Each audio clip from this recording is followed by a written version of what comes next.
Doctora Karen Leslie, bienvenida. Nos complace mucho compartir con usted.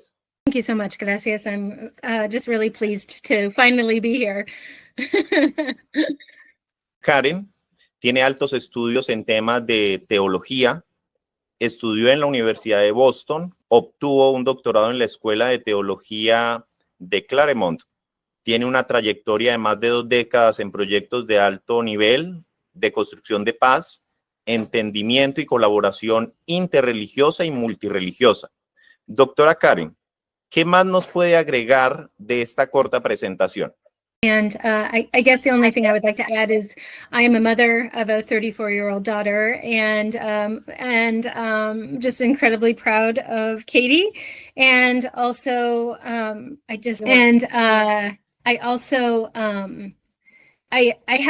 actually have 2 masters. I have a master's from Andover Newton Theological School, as well as BU, and my doctorate at Claremont, and am just very dedicated to my work, especially right now with everything that is happening in the world. It's very important to me, and I'm just really pleased to be here to speak with you today. Cuéntenos algo de su infancia, de su crianza, de su familia. ¿Qué nos quiere contar? I grew up in a very conflicted home, and I think that's honestly part of the reason why I do the work that I do today, and have done quite a bit of forgiveness work around my childhood and the trauma. And so that has allowed me to have a relationship with those who caused me harm, as well as it informs my work every day in regard to understanding conflict and where it begins and how it begins, and human nature. So otherwise, my childhood, wonderful friends, and who carried me through, and is why I'm honestly here today. So, Es muy popular estudiar muchas cosas: derecho, medicina, administración de empresas, pero no tanto los temas religiosos. ¿De dónde nació ese interés? ¿De dónde vino esa influencia para especializarse en temas religiosos? So, when I was at Wellesley College, I got into Wellesley. I did my bachelor's 20 years after high school, and it was right after 9/11. I got I started in the fall of 2002. And so for me, it was very important to understand 9/11, why it happened, look at the history. I also, honestly, I thought that I was moving to, into a different career of being a pastor and a reverend. And so I was following that theological path of getting my degrees. But after, when I got into Wellesley, there was a Peace and Justice Studies program. And I decided that I wanted to focus within my Peace and Justice Studies program within Islam. And so I studied Islam extensively before going into seminary and theological school, and Peace and Justice Studies. And so with that, it just kind of propelled me into this world of understanding and theological coexistence, and really delving into several different religious traditions and discovering how we are all so similar, yet different. And those, the beauty of the similarities and the beauty of the differences are, what create us as humans, and as, being able to respect and appreciate each other in different ways. ¿Qué enseñanzas nos puede compartir, algunas, las más relevantes, de sus estudios en la India, su estadía en la India? Yes. So I've been to India 3 times and lived there twice, and once in 2006 and the other time in 2010. And my first trip was in 2005. And India is literally one of the most diverse, religiously diverse countries on the planet. It has every religion on the planet is in India in one region or another. And so for me, the beauty of that pluralism and that communal way of life was fascinating. And at the same time, India has a lot of communal violence because of, all of these different religions.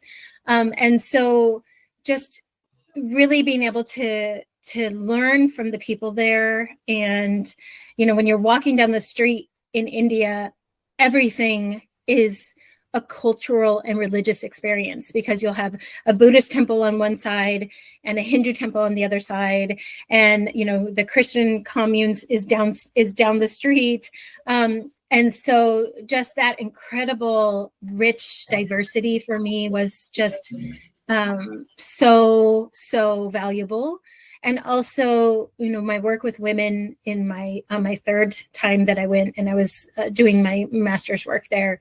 I was working, with this women's organization in the slums in Mumbai. And these women were just so gracious and lovely and took care of my daughter and I. And yet they faced incredible hardships. Most of them were widows. Many of them were Muslim. And so, just learning about their lives and how they ended up where they ended up, and appreciating their efforts literally to just survive in a country that is many times not nice to women. For me, again, was just such an incredible, rich learning experience, and something that I pull on in my everyday work, just because of the learnings that I, received from those experiences. Usted también vivió en Europa, ¿verdad? ¿Cómo enriqueció su profesión este paso por Europa? This is a very good question, because my experience in the UK, especially, is what I think was my initial, propelled me into this work. My former husband was in the military, was in the Air Force. So I'm a former Air Force wife. And so kind of going from that space to peace builder, I see the trajectory now, but at the time I didn't. I was very young. When we moved overseas, I was 22. And so in the UK, though, we were stationed at a base that is no longer in existence. It's called RAF Greenham Common. And that base actually held the largest women's peace movement on the planet. And most people don't know this. And so the Greenham Common Peace Women started this movement in the 80s, the very early 80s. I think it was 82. And they were protesting the ground launch cruise missiles that the US was storing on the base. And so these women, marched to the base, but then they decided to stay there. And they literally camped outside the base for over 20 years. And this movement brought in millions, not just thousands, millions of people from all over the world.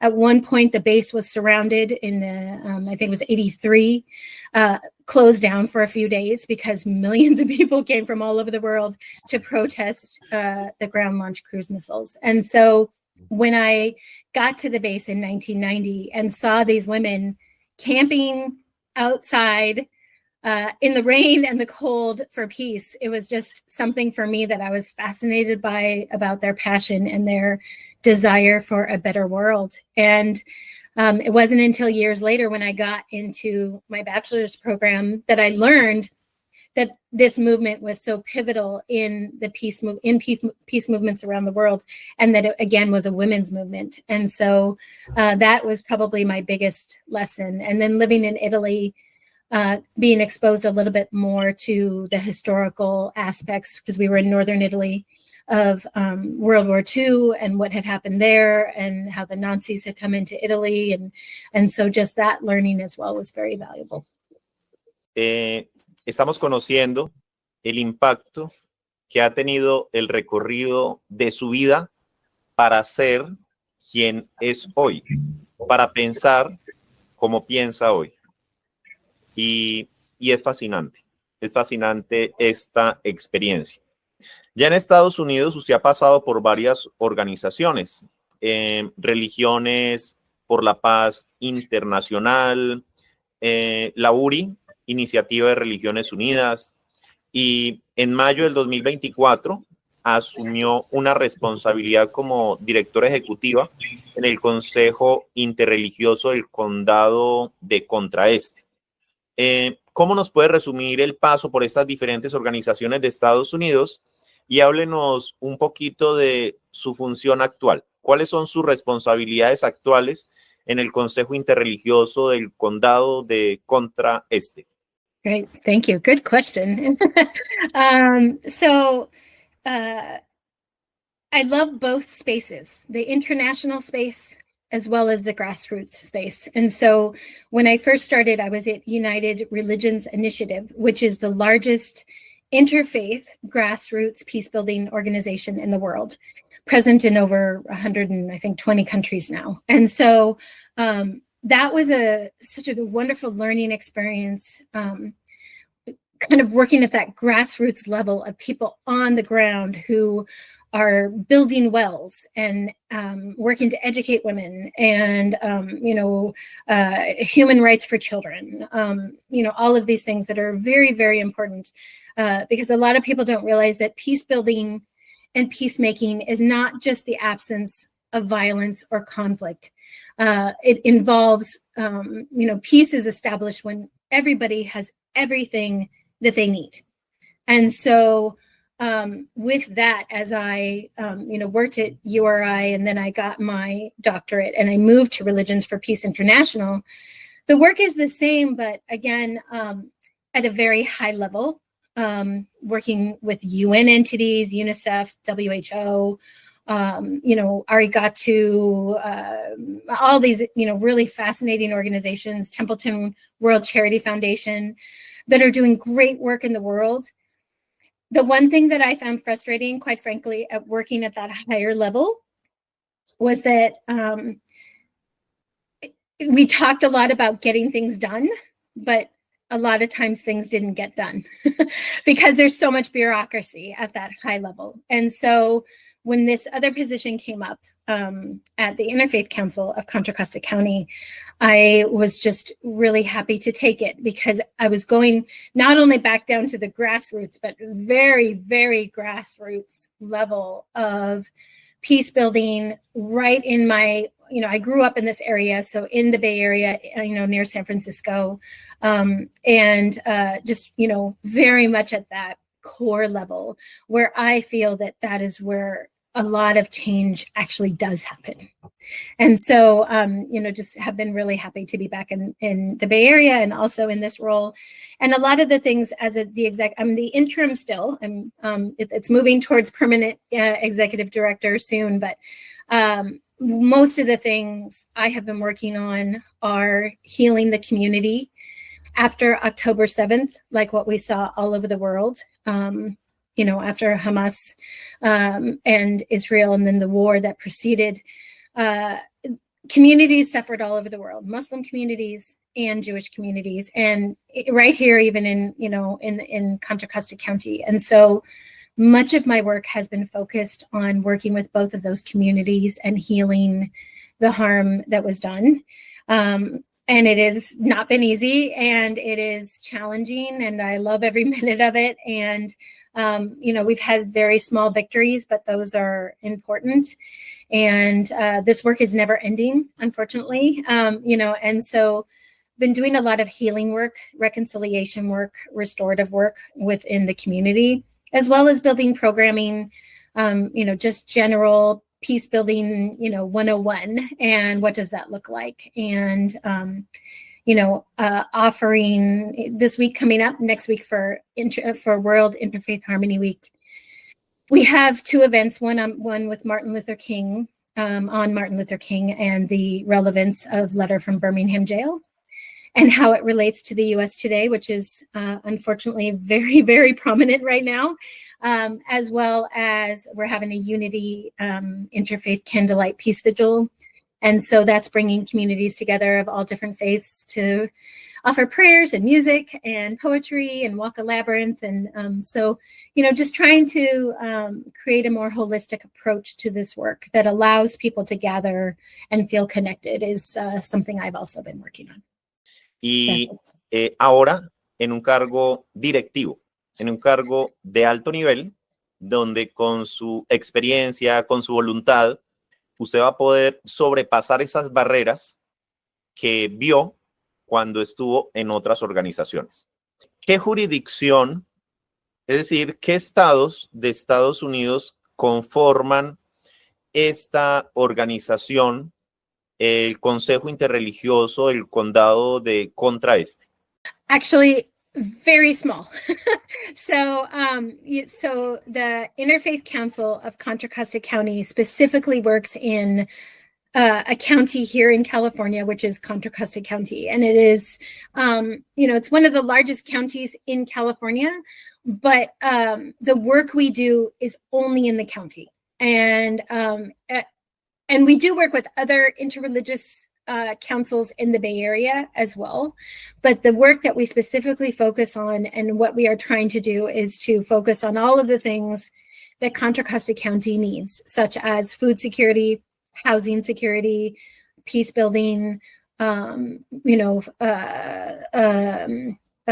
speaking out against Islamophobia, anti-Semitism, any kind of hate crimes. Last night, I attended a meeting on knowing your rights because of everything that's happening right now with the Latino population. We'll be doing more with our faith leaders on working with communities that are at risk of deportation, illegal deportation, as well as, offering sanctuary and safety is one of the things we'll be doing with our faith communities as well. So we do not have any kind of, if you will, work that happens outside of where we are. However, we do serve as a role model for interfaith councils throughout the nation, just because of the work we're doing. And that is not my doing, honestly. That the Interfaith Council has been recognized as a very strong operational interfaith council for years. And that was my predecessor, Will McGarvey, who actually had brought the organization up to that level. But in regard to the work we do in the jurisdiction, it is specifically the grassroots within the county of Contra Costa County.